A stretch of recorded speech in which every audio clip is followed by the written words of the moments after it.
3월을 시작하는 첫 주일, 오늘은 전반기 장학주일 예배로 드려지고 있습니다. 다음 세대를 위해 우리 온 성도들이 마음을 모두어 헌신하는 주일입니다.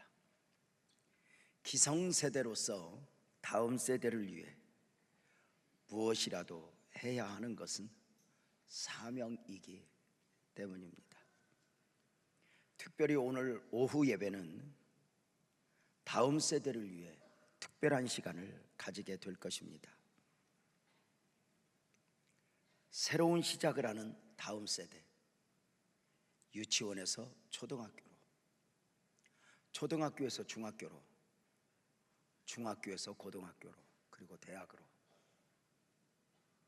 이렇게 새로운 시작을 하는 귀한 다음 세대들을 강단에 오르게 하여 저들을 목사들 그리고 장로님들이 함께 저들을 축복하는 시간을 가지려 합니다. 해마다 하게 되는데 왜 그리 해야 되는가? 사실 부모의 마음에서 자녀들을 새로운 환경으로, 초등학교로, 중학교로, 고등학교로, 대학으로, 또 일반 직장으로 보내는 것은 마치 전쟁터에 보내는 마음이기 때문입니다. 염려죠. 좋은 선생님을 만날까? 새로이 맺어야 하는 친구들에게 왕따는 당하지 않을까? 이제 그 처절한 경쟁 구도 속으로 들어가는 것인데 우리 아이가 잘 감당할 수 있을까? 몸도 약한데 또 피부도 안 좋은데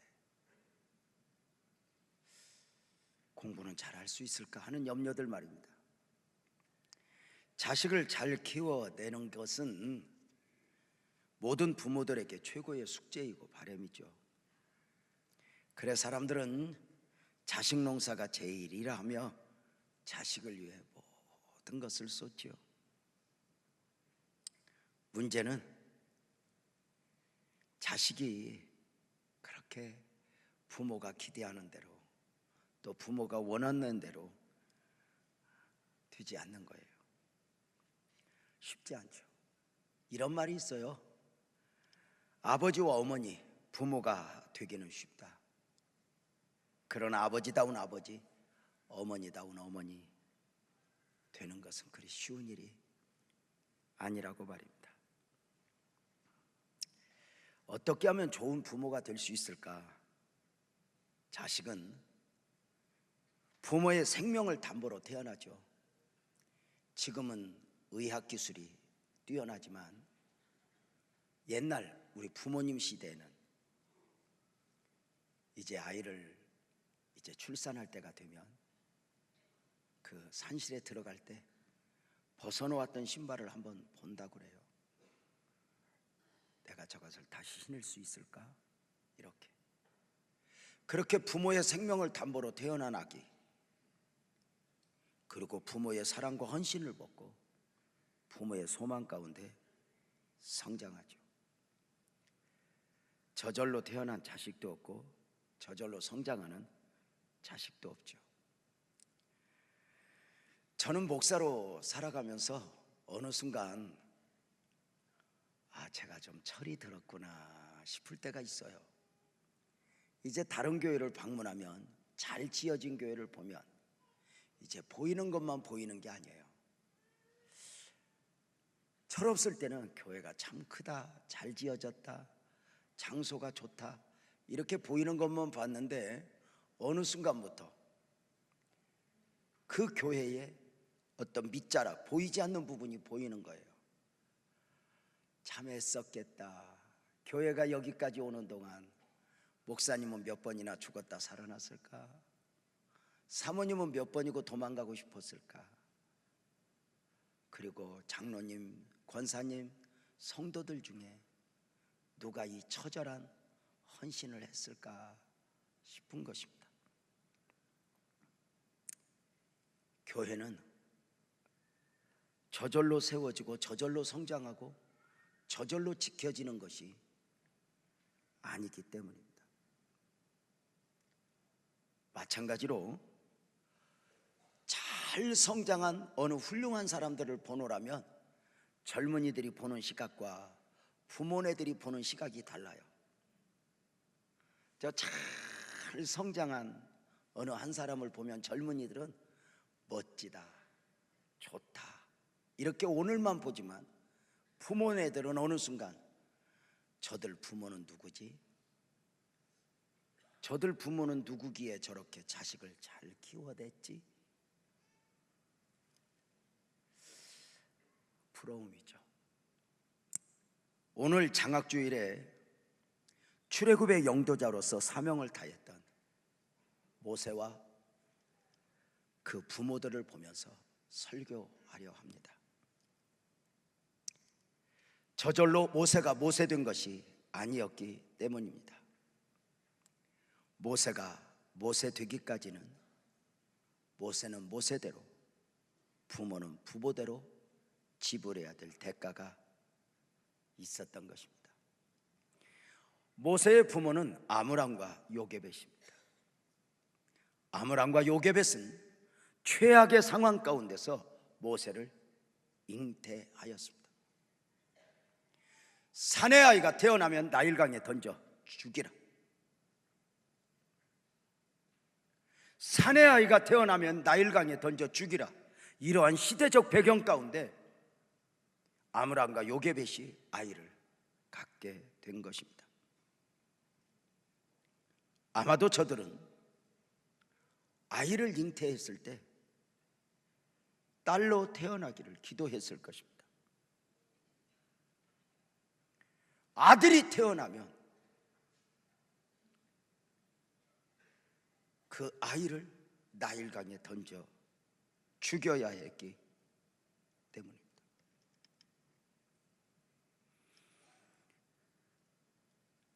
그러나 저들의 기대와 달리 아들을 낳았으니 그 이름 모세입니다. 아들을 품에 안게 된 저들은 절망이요 안타까움이었을 것입니다. 사내 아이가 태어나면 나일강에 던져 죽이라는 명령은 당시 초강대국인 애굽 왕 바로의 명령이었습니다. 어느 누가 왕의 명령을 거역할 수 있겠습니까? 우리도 한때 왕정시대에 살았었습니다. 왕의 말은 어명입니다. 그가 누구여도 왕의 말 거역할 수 없습니다. 심지어 왕이 사약을 내려도 그것을 하해와 같은 은혜 하면서 먹을 수밖에 없을 정도로.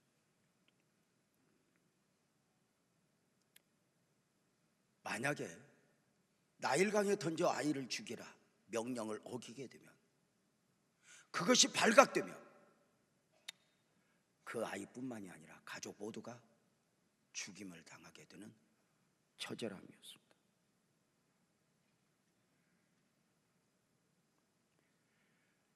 부모들은 아들을 품에 안았지만 행복이 아니라 염려를, 근심을, 걱정을 안게 된 것입니다.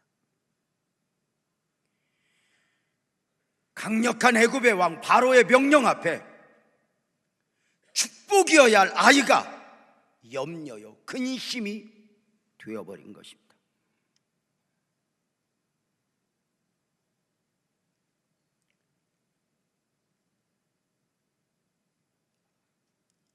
아므람과 요게벳,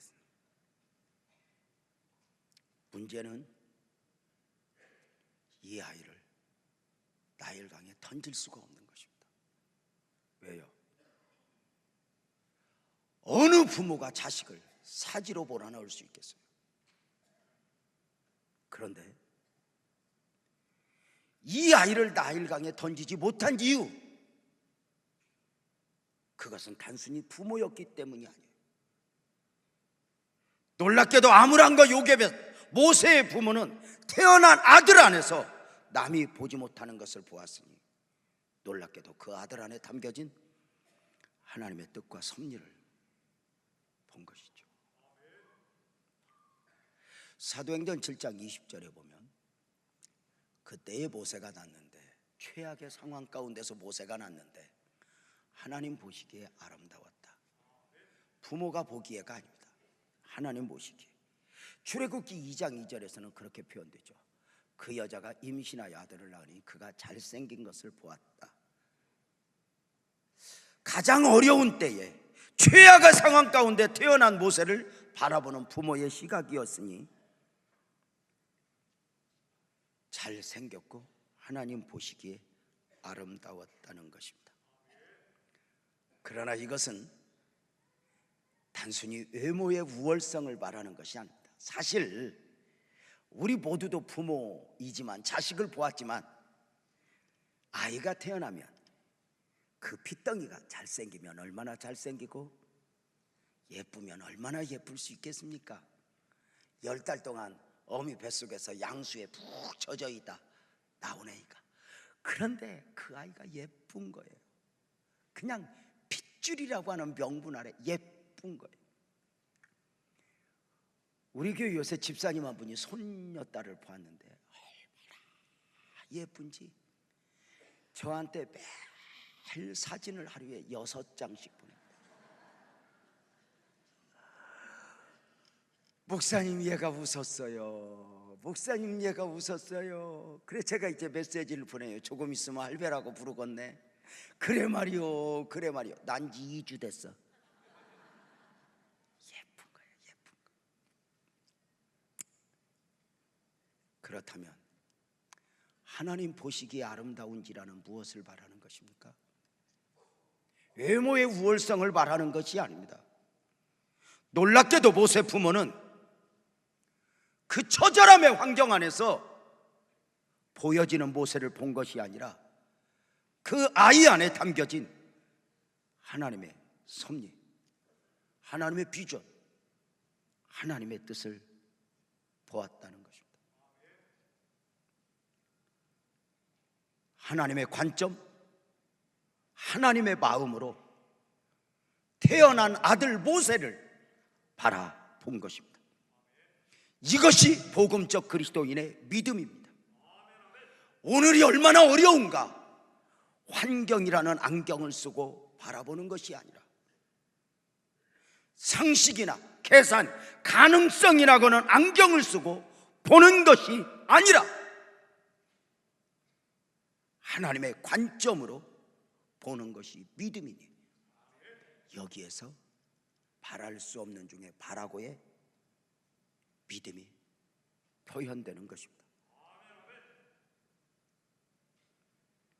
놀랍게도 모세의 부모는 그 처절함의 환경 속에서 아이를 안고, 이 아이는 어쩌다 태어난 아이가 아니라는 것입니다.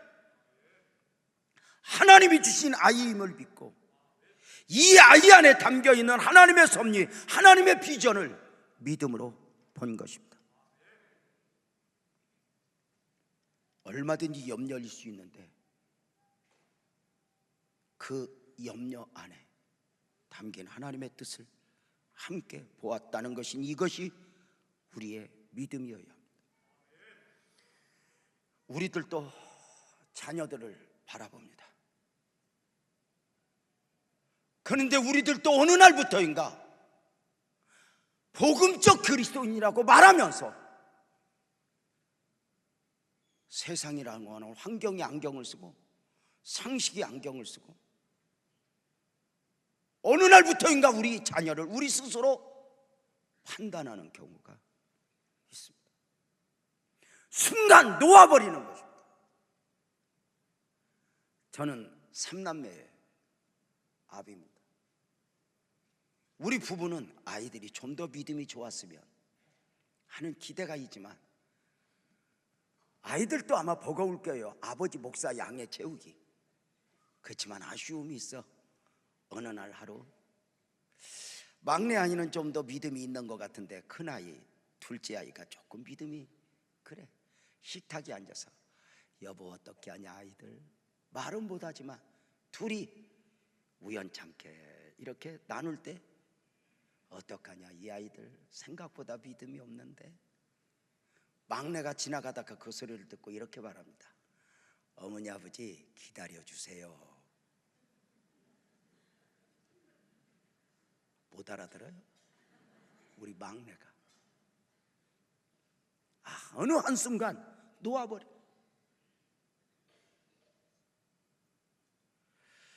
자녀들을 보면서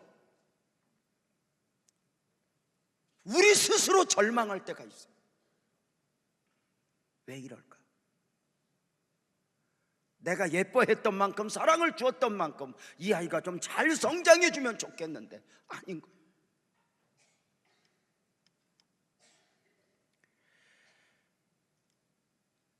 그런데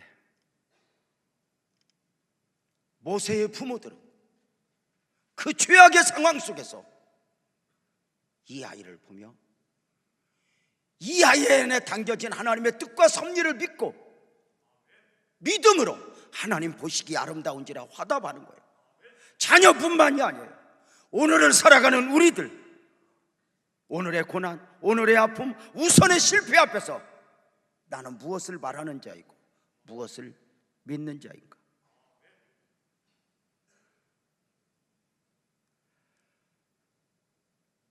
기대를 안고 아이를 안았지만 염려이다. 우리의 삶에도 그런 경우가 얼마나 많아요. 기대하며 아들을 낳았는데 이 아이를 나일강에 던져야 하는데 어떻게 어미아비가 아이를 나일강에 던져요? 놓을 수도 없고 안을 수도 없고. 어느 날 우리가 꿈을 안고 사업을 시작했는데 이 사업장이 어느 날 예물단지가 되어 내 품에 안기는 거예요. 포기할 수도 없고 그렇다고 계속 뛰어가는 적자 앞에 끌어안을 수도 없고. 어느 날 가정이 기대를 안고 시집을 결혼을 했지만 시집 식구들 또 남편 어떻게 해야지? 어느 날 내게 있어서도 내 건강마저도 말입니다. 정말 감당하기 힘들 때 있잖아요. 근데 이걸 세상의 시각으로 보면 아무 소망이 없죠. 믿음의 눈으로 본다는 것이 무엇일까? 우리 교회 지나온 30년의 역사 가운데 돌이켜보면 감당하기 힘들 정도의 아픔들이 밀려올 때가 있었어요. 다른 교회는 평생 한 번 만나기도 힘든 문제를 반복해서 거대한 풍랑으로 맞이하면서 선택의 여지 없이 하나님 앞에 처절한 몸부림을 쳐야 했어요. 많이 울었어요. 눈에 진물이 나도록. 한 번은 울 때 정말 울부짖으면서 이렇게 하나님 앞에 기도했어요. 하나님, 저는 부모 없이 성장했습니다. 엄마 아빠 얼굴도 모릅니다. 저는 부모 없이 성장하면서 부모 없는 아이로서 지불해야 될 대가를 처절하게 지불하며 성장했습니다. 배고팠고 병들었고 영양실조로 쓰러졌고 학교 다니다가 학교도 다니지 못했고,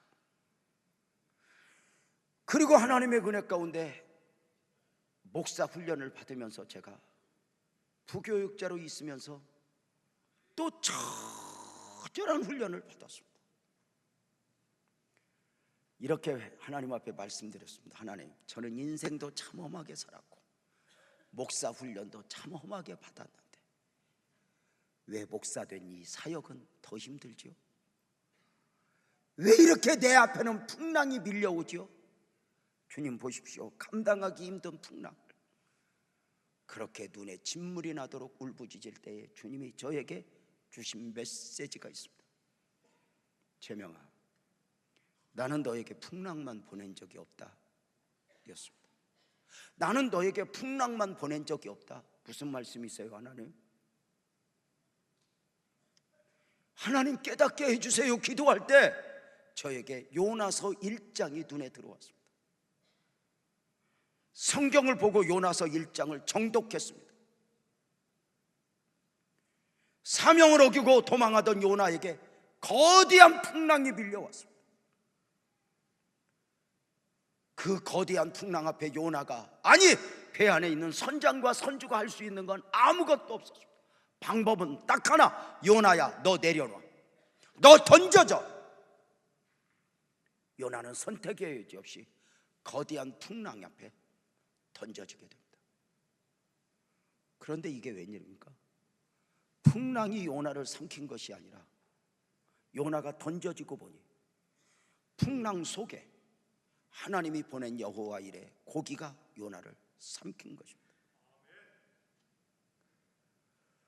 재명아, 나는 너에게 풍랑만 보낸 적이 없다. 이 말씀이 깨달아지면서 그저 하나님은 풍랑만 보낸 적이 없으시죠? 이 풍랑과 함께 당신의 뜻을 이루고자 여호와 일의 고기를 함께 보내셨죠. 하며 오늘 풍랑 안에서 하나님이 섭리하실 그 위대한 역사를 또 한 번 바라할 수 있는 것은 아무것도 없지만 말씀 안에서 또 한 번 품어낼 수 있었죠. 하나님은 모세의 부모에게 나일강에 던져 죽이라는 모세의 염려만 담아준 것이 아니라 놀랍게도 그 모세라는 이름 안에, 모세 안에 그 모세를 통해 이루실 하나님의 위대한 출애굽의 역사, 그 섭리를 담아 보내셨음을 누가 알 수 있었겠어요?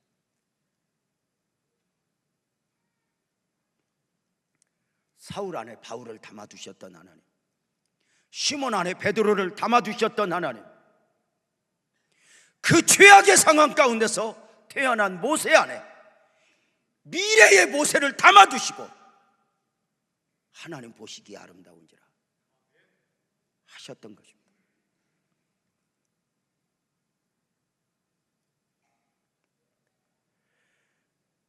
우리 빛나교회 30년 걸어오면서 참 많은 일들이 있었습니다. 놓아야 했다면 10번도 더 놓아야 했고, 포기해야 했다면 10번도 더 포기해야 했지만 끊임없이 주셨던 약속의 말씀을 붙잡고 스스로 무너지지 않게 하여 몸부림을 쳤던 바입니다.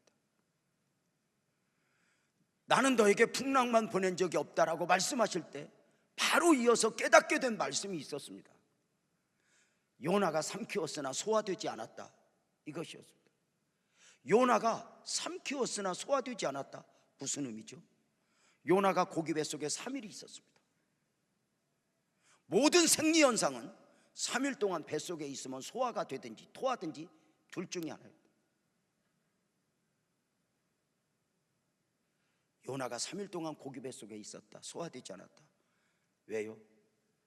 요나 안에는 사명이 담겨 있었던 거죠. 다니엘이가 사자굴에 들어가야 했지만 그 사자굴의 사자는 다니엘의 손가락 하나 상하지 못하게 했습니다. 왜냐하면 다니엘 안에는 하나님의 뜻과 섭리, 비전이 담겨 있었기 때문입니다. 7배나 뜨겁게 한 풀무가 사드락과 메삭과 아벳노고를 삼켰지만 사드락과 메삭과 아벳노고 머리털 하나도 풀무가 상하지 못하게 했습니다. 왜냐하면 사드락과 메삭과 아벳느고에게는 주님이 함께했고 당신의 뜻이 있었기 때문에. 오늘 또 고난이 나를 삼킬 수 있고 염려가 나를 삼킬 수 있지만 우리는 또 한 번 믿음으로 화답하는 것입니다. 아멘 합시다. 나는 소화되지 않으리라. 그리고 또 일어나는 것입니다.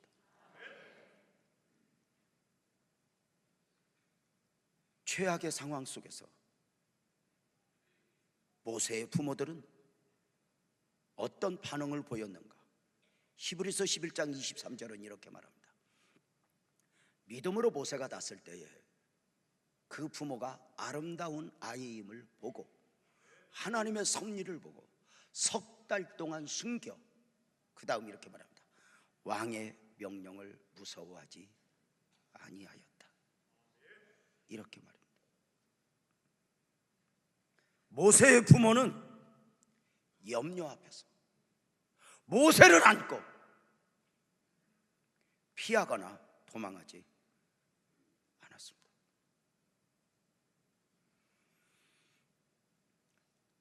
왕의 명령을 두려워하지 않았습니다. 왕의 명령 앞에, 왕의 명령은 이 아이를 나일강에 던져 죽이라입니다. 그런데 그 아이 안에 담겨진 하나님의 뜻과 섭리를 믿은 바 이 부모는 왕의 명령을 두려워하지 않았습니다. 모세 부모가 가지고 있던 그 믿음의 눈을 오늘 우리 복음적 그리스도인들이 사모해야 됩니다.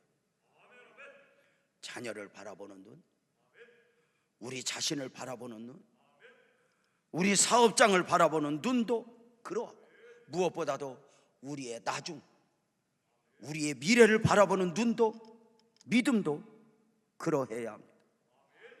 믿음이 무엇이냐? 이렇게 표현합니다. 믿음은 들려오는 많은 세상의 소리들 가운데 하나님의 소리를 골라 듣는 것이라고 말합니다.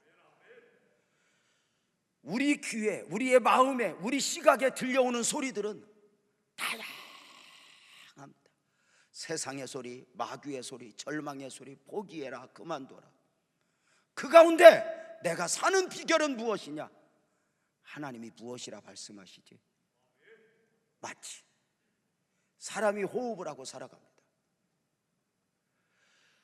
사람은 이렇게 호흡을 할 때 공기 중에 있는 산소를 마심으로 호흡을 합니다.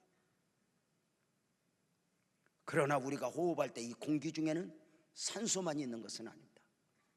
오히려 질소가 78%, 산소가 21%, 이산화탄소 0.01%, 각종 기체들이 복합되어 있는 가운데 산소를 골라 마십니다. 하나님이 그렇게 조립을 해놓았습니다. 세상 임금의 소리, 오늘도 세상을 지배하는 이 사탄은 환경의 옷을 입고 화려함의 옷을 입고 얼마나 우리에게 많은 소리를 들려줘요. 자식을 키워야 하면 학원에 보내야 된다, 강남에 보내야 된다, 이런 두려움의 소리들이 이렇게 여러분 전문가들이 다 연구를 하면 이런 소리들 앞에 그만 해답도 모른 채 문제 앞에 서게 돼요. 요즘에 우리 자녀들을 보면 너무 똑똑해져 있어요. 너무 나중 미래까지 생각을 해요. 아니, 저는 어느 순간 깨닫게 된 게 사람이 똑똑하고 대단해지면 잘 사는 게 아니라 염려만 많아지는구나, 이걸 알게 됐어요. 약간 좀 띠라고 멍청하게 사는 것도 괜찮은 것 같아요. 요즘 아이들은 보면 얼마나 똑똑한지 계산이 다 있어요. 그런데 그 계산이라는 게 뭐예요? 결혼하면 어떻게 살지? 집은 언제 사지? 아이들을 몇 나? 아이들 하나 낳으면 이 아이 대학을 보내고 대학원을 보내기까지 통계로 1억 5천 2억이 든다는데 내가 그 돈을 벌 수 있을까? 아이 키우면서 집 살 수 있을까? 그만. 또 이제 방송에서 전문가가 나와요. 350만 원, 400만 원, 500만 원 받아가지고 몇 프로 쓰고 돈을 다 모아도 15년 지나야 그 집 한 채 준비할 수 있다. 질려서 결혼도 못해. 아무것도 못해. 차라리 우리같이 약간 띠랄 때가 좋아. 앞으로 이런 거 아무 상관없어. 니 나 좋나? 나 니 좋다. 살자. 여러분 보세요. 세상의 임금의 소리들. 보험 들어놨어? 노후 준비 됐어?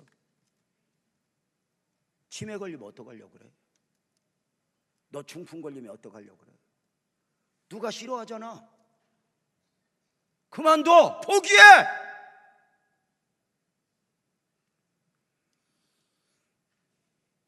이런 임금의 소리들 앞에서 모세의 부모는 무서워하지 않았대요. 분명한 게 있어요. 무서워하지 않았다 해서 무서움이 없었던 게 아니에요. 무서움도 있고 염려도 있지만, 무서워하지 않았다는 말은 두려움도 있고 염려도 있고 무서움도 있지만 그 무서움이 나를 끌고 가지 못한 거예요. 그 두려움이 내 인생을 결정하지 못하게 하는 거예요.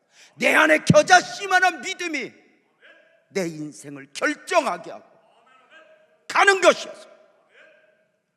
사랑하는 여러분, 우리가 믿음으로 바란다는 건 믿음만 가지고 믿음을 바라는 게 아니에요. 내 안에 두려움도 있고 염려도 있지만 두려움이 두려움으로, 염려가 염려로 표현되는 것이 아니라 믿음으로 화답하고 믿음으로 선포하고 믿음으로 가는 것이죠. 그러나 우리도 어느 순간 믿음으로 산다 하지만 그 믿음마저도 더 이상 방법이 없다 싶은 환경 앞에 설 때가 있죠.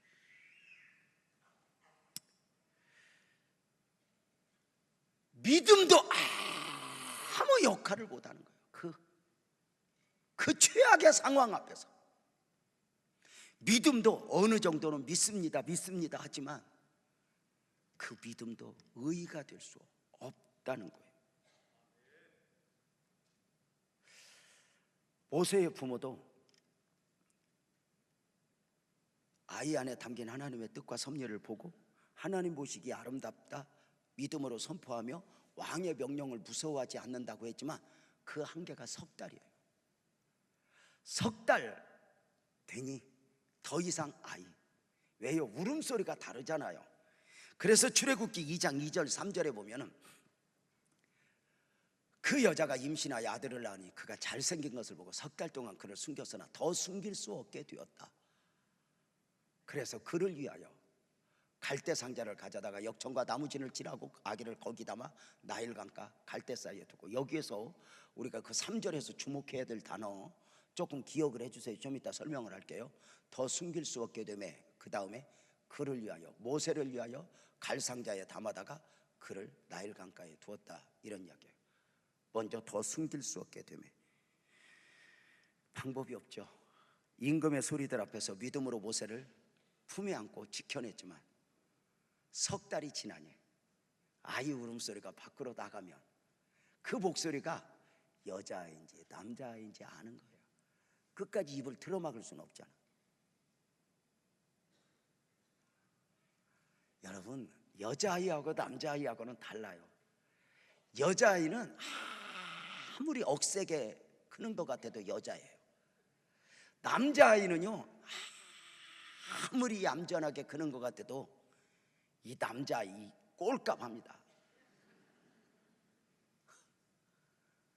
우리 아들 초등학교 2학년 때 그 넘쳐 흐르는 그 힘을 주체할 수 없어서 집에서도 태권도를 하고 나르는 연습을 하는데, 어느 날 소파 뒤로 몸을 날리는데 아파트 큰 유리가 머리와 충돌을 하면서 유리가 박살이 났습니다. 나 그때 알았습니다. 아파트 유리가 이중으로 되었다는 거. 그게 쫙 금이 갔는데 그거 나중에 정리할 때 기술자가 와서 망치로도 안 돼서 크레인이 와서 그걸 뜯어 그걸 머리로 탁 받아서 깨더니 탈탈 털고 일어나. 괜찮냐? 괜찮지? 이게 남자아이들이야. 울음소리 앞에 어떻게? 이게 믿음의 한계죠. 우리가 믿음으로 살아, 믿음으로 이겨, 믿음으로 몸부림을 쳐. 아이 안에 담겨진 하나님의 섭리를 붙고 왕의 소리를 무서워하지 아니하며 이겨본다고 하지만 어느 순간 믿음의 한계 앞에 서는 거예요. 석 달 만에. 이것이 우리의 모습이에요. 우리의 믿음조차도 의의가 될 수 없는 거죠. 종종 우리는 누군가의 믿음을 보고, 자식들을 보고 왜 저렇게 믿음 없어? 왜 저렇게 믿음으로 살지 못할까? 판단을 하기도 하지만 모든 인생은 시간 차이만 있지. 어느 순간 내 의의가 아무것도 없습니다. 내려놓을 수밖에 없어요. 사람이 여유에 있을 때의 믿음과 정말 최악의 상황, 여유가 없을 때의 믿음은 다르죠. 그런데 모세의 부모에게 있어 우리가 참 놀라운 것은, 아이를 석 달 동안 안고도 믿음이었지만 아이 안에 담겨진 하나님의 섭리와 비전을 보고 믿음으로 왕의 명령을 무서워하지 아니하며, 그 무서움도 있지만 이겨내며 믿음이 믿음되게 했지만 석 달 만에 그 아이를 놓을 때도 그냥 포기가 아니라 믿음이었다는 거예요. 이게 매력인 것 같아요. 많은 성도들이 안타까움은 믿음으로 몸부림쳤던 만큼이나 놓아버릴 때 와르르 무너져요. 그런데 마지막 놓을 때도 그게 믿음이었던 거예요. 다윗이 부정한 방법으로 잉태한 아이지만 태어난 아이가 죽어갈 때 처절함으로 기도를 합니다. 눈물로 회개하며 차라리 나를 데려가 달라고. 이게 부모 아닙니까? 아이가 점점 약해지자 다윗은 왕복을 벗고 베옷을 입고 죄를 뒤집어 쓰고 식음을 전폐하며 기도합니다. 하나님, 우리 아이를 긍휼히 여겨주세요. 며칠 동안 그렇게 몸부림을 치는데 옆에 신하들은 정말 아무것도 해드릴 수 없죠. 문제가 생겼어요.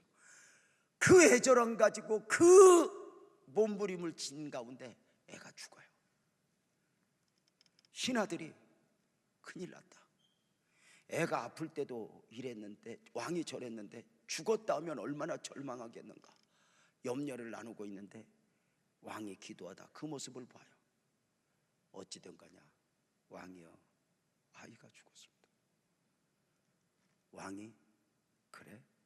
그 자리에서 일어나더니 목욕을 하고 왕복을 입고 식음을 전폐하던 그가 식사를 하고 예배하고 왕정을 돌봐요. 신하들이 이해가 안 되는 거예요. 물어요.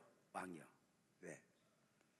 애가 살았을 때도 그렇게 몸부림을 치더니 죽었는데 어찌 그리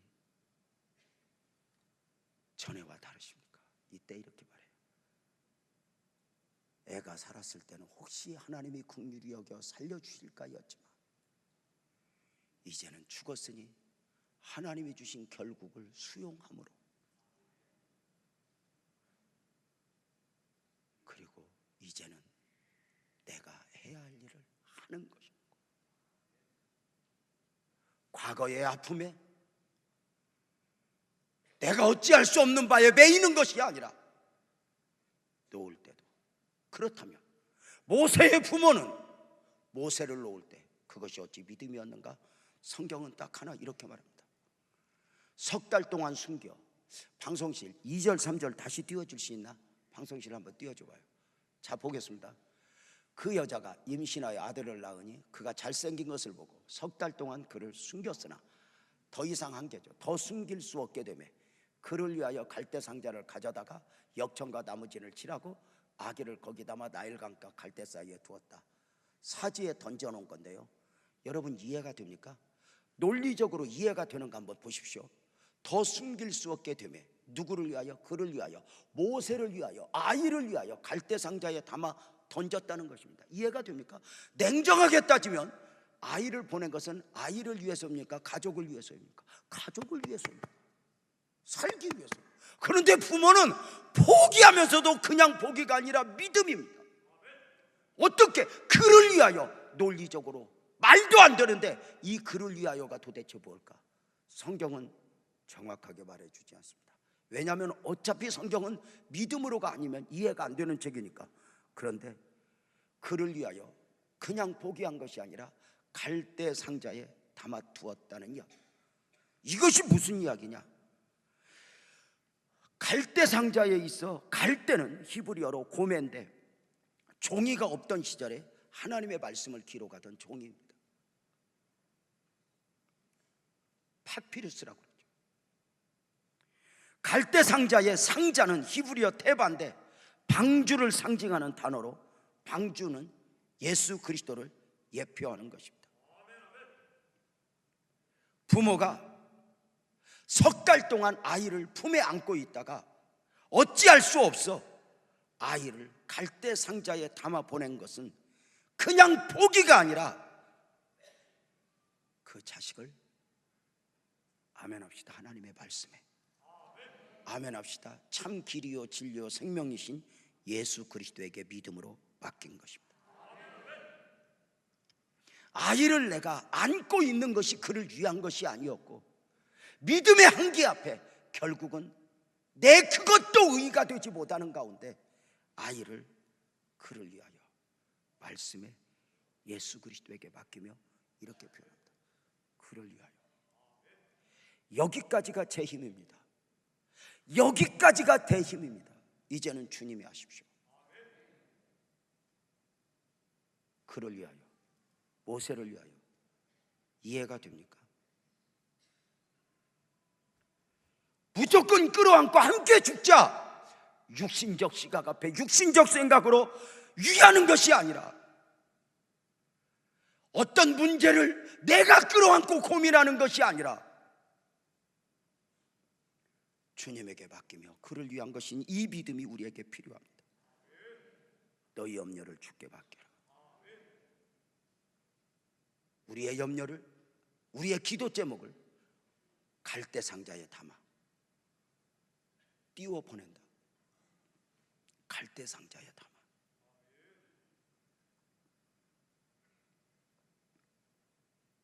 어디에?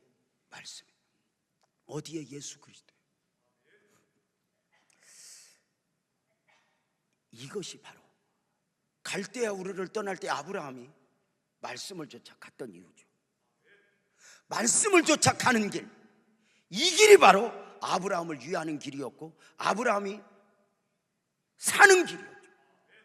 말씀을 외면하고 내 생각대로 내 계산대로 사는 건 자신을 위한 것 같지만 자신을 위한 게 아니었죠. 여러분, 시간 차이만 있지 인생은 뭐 누가 똑똑하고 대단하여 막 사는 것 같아도 결국은 그들도 내 마음대로 안 됩니다. 시간 차이만 있지 결국은 손들게 되어 있습니다. 공부를 못하고 손드느니 학위 몇 개 따고 손드는 거 시간 차이만 있지 인생이 비슷합니다. 방주에 맡겼다. 예수 그리스도에게 맡겼다. 문제는 방주입니다. 방주는 엔진이 달려 있어 목적지를 향하여 가는 배가 아닙니다. 그냥 떠 있는 배입니다. 일반적 시각으로 보면 어찌할 바를 모르는 배입니다. 뭔가 엔진을 달고 통통통통통통 어디로 가? 서울로, 어디로 가? 미국으로. 이런 뭔가 목적 인생이 아니라 사실 믿음으로 산다는 건 어쩌면 방주 인생이에요. 붕붕 떠 있어요. 어디로 가? 몰라. 어떻게 하려고 그래? 몰라. 다만 한 가지 믿음으로 예수가 나의 길이고 예수가 나의 진리이고 예수가 나의 생명인 것이죠. 사랑하는 여러분, 어때요? 갈대아 우르를 떠나온 아브라함의 25년 인생이 방주 인생이었어요. 노예로 팔려간 요셉의 노예 생활 10년이 방주 인생이었고, 한 여인의 유혹 앞에 억울하게 감옥에 들어간 3년이 요셉에게 방주 인생이었어요.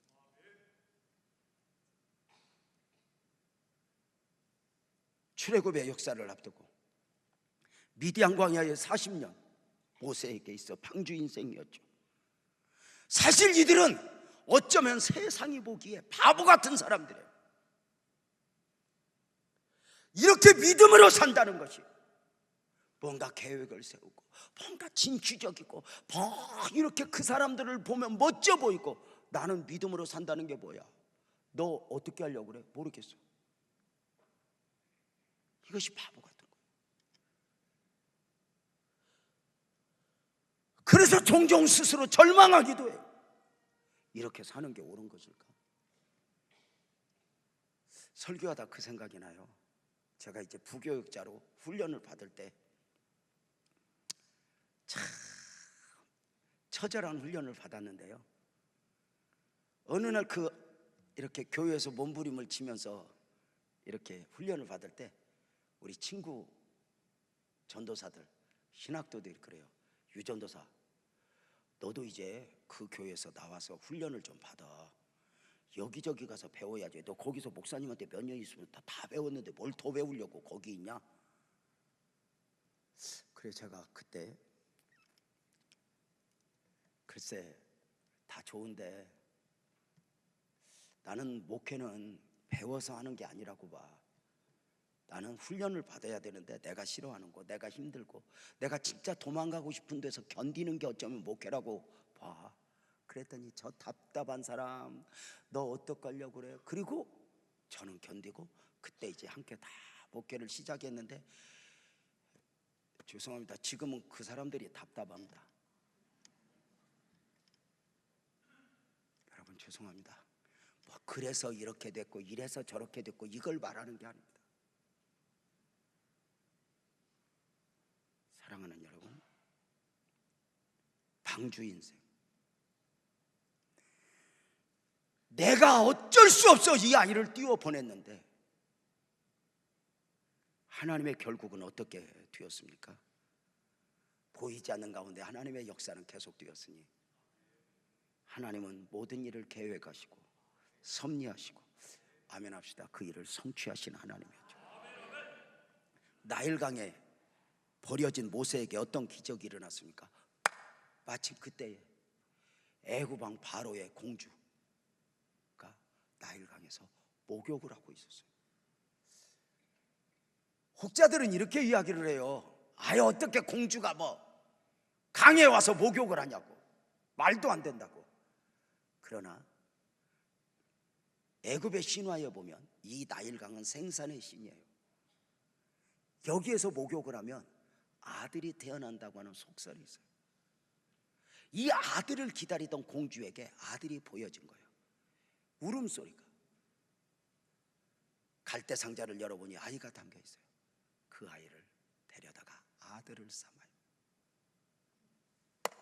유모를 구해요. 어디 가서 유모를? 마침 젖이 나오는 유모가 하나 있어 데리고 왔더니 모세 엄마예요. 그래서 인류 역사상 자기 자식 키우면서 돈 받고 최고의 환경에서 그 아이를 키워내요. 역시 그 아이의 안에 담겨있는 부모가 믿고 기대했던 하나님의 뜻과 섭리, 위대한 출애굽의 역사를 준비하는 과정이었죠.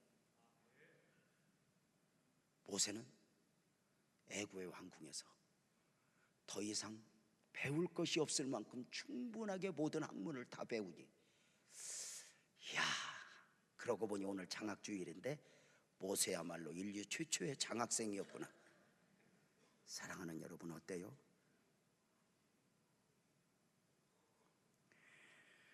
때로는 모세의 부모에게 모세가 그러하다. 우리의 미래도, 우리의 삶도, 우리의 자녀도 내가 자꾸 어떻게 해야 한다고 하는 유혹을 받아. 부모들도 보면 안타까워요. 자기들도 살기 버거우면서 자식을 어떻게 해줘야 하는가. 사실 부모는 자식에게 다 해주고 싶죠. 그러나 조금 독해져야 돼요. 부모는 자식을 책임지는 사람이 아닙니다. 부모가 자식을 어떻게 한다고 자식이 잘 크는 것도 아닙니다. 여러분 다 하나님의 은혜를 입어야 됩니다. 뭐 어떤 부모들은 이래요. 아이고 내가 저 자식 걱정돼서 어떻게 죽어. 그래요. 걱정 말고 죽으라고. 조금은 역설적 표현이지만 우리 엄마 아빠도 일찍 죽어버렸어요. 여러분 그냥 우리 객관적 표현으로 그냥 오늘 설교를 위해서 표현합시다. 여러분의 목사는 잘 컸어? 아니면 좀 안 됐어? 잘 성장했죠? 여러분 물어봅시다. 우리 엄마가 잘 키웠어? 하나님이 키웠어? 하나님이 키웠지. 우리 엄마가 죽었으니까 내가 목사 됐지. 우리 엄마 아빠가 지금도 살아서 우리 재명이 그래서 봐. 내가 지금 뭐 했을 것 같아? 목사? 아니, 나는 농사꾼이었을 것 같아. 물론 뭐 농사한다는 것이 나쁜 건 아니야. 그러나 내가 머리끝에서 제 외형적으로 봤을 때 저는 전형적 농사꾼이야. 피부톤도 딱 나는 동사야. 그리고 이 몽땅 연필에 어깨 딱 벌어진 거 봐봐. 우리 같은 사람은 똥찌개 지어도 흔들리지도 않아. 딱 그대로 가는 거예요. 유호승 목사? 저 똥찌개 지어주면 반절도 안 남아. 가다 흔들흔들. 근데 여러분 제가 뭘 역설적 표현이에요. 부모가 자식을 책임져? 부모 자식의 미래까지? 나의 미래도 보는데 애들 미래를 보며 눈물 지어? 그런데 그럴 수밖에 없는 이유가 뭐야? 세상이 그래. 보험 들어놨어? 애들 어떻게 했어? 애들 어떻게 했어? 물어! 부모가 어떻게 해주고 싶은 거잖아요. 우리 아내 많이 아팠을 때, 선부성절에 있을 때, 교회가 많이 어려웠을 때예요. 엄마는 엄마인가 봐. 우리 아내 잠깐 병원에 갔을 때 제가 뭘 찾다가 장롱문을 열다 깜짝 놀랐어. 통장이 3개가 나와. 이게 뭐야? 돈을 빼돌릴 돈이 어디 있겠어? 이렇게 봤더니 통장 3개가 제목이 뭐냐면 차세대 자녀 주택부금이야. 한때 이 상품이 많이 팔렸던 적이 있는데 나중에 아이들 아파트 사주라고 미리 저축하라고 해서 우리 아내가 그걸 보니까 한 달에 10,000원씩 10달을 넣었어. 이렇게 보면서 이렇게 미소를 지으면서 엄마는 엄마다 싶어서 병원 갔다 온 아내한테 물었어요. 여보, 내가 장롱에서 통장 봤다. 그랬어요. 그래. 뭐야? 그냥 애들 걱정돼서요. 그랬구나. 그래 엄마지. 근데 여보 계산 좀 하자. 한 달에 10,000원 10달 넣었던데 1년 내면 얼마야? 12만 원. 10년 넣으면 120만 원. 20년 넣으면 240만 원. 아파트 한 평이 얼마일까?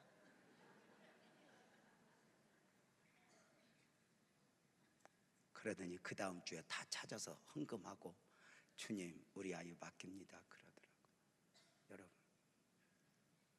그거 해서 위안은 되지만 그것이 보장이 됩니까? 내가 나를 어쩌면 그럼에도 세상이 그렇게 가니까 믿음으로 산다는 것이 어쩌면 방주 인생처럼 바보 같아 보인다. 목회도 설교도 무언가 바보 같아 보인다. 이런 우리에게 방주의 모형이신 우리 주 예수님 우리에게 이렇게 말해요. 너희 염려를 주께 맡겨라. 너희가 염려함으로 그 길을 한자나 더 할 수 있게 되냐? 내일 일을 염려하지 말라. 여러분 어때요? 이제 이 3월을 시작하면서 우리의 염려도 우리의 모든 것 우리 고백할 수밖에 없잖아요. 내 힘으로 안 돼. 정말 외롭고 힘들 때 있잖아요. 지난 금요기도회 때 어쩌면 우리 복음적 그리스도인들은 외로워야 된다. 이 한마디에 어느 한 집사님이 와르르 무너졌어요.